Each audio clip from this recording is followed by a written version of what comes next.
கொஞ்சம் எண்ணெய் விட்டுக்கலாம். இப்போ கடலைப்பருப்பு தக்காளி சட்னி பண்ண போகிறோம். கொஞ்சம் கடுகு போட்டுக்கலாம், கொஞ்சம் பெருங்காயம் போட்டுக்கலாம், கருவேப்பிலை போட்டுக்கலாம். கடலைப்பருப்பு ஒரு 3 டீஸ்பூன் போட்டாச்சு. ஒரு 3/4 பழத்துக்கு செவப்பான அப்புறமா மிளகா வந்து ஒரு 5-6 மிளகா போட்டுக்கலாம். வரமிளகா போட்டதுக்கப்புறமா ஒரு நிமிஷம் வதக்கி கொடுத்துட்டு நல்லா ஒரு 3 தக்காளி, இது ரொம்ப தக்காளியும் கடலைப்பருப்பும் சேர்ந்து சட்னி வந்து ரொம்ப நல்லாயிருக்கும்.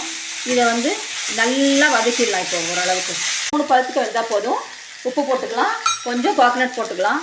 இதை வந்து ஆஃப் பண்ணிவிட்டு நம்ம அதுக்கப்புறமா அரைச்சிக்கலாம்.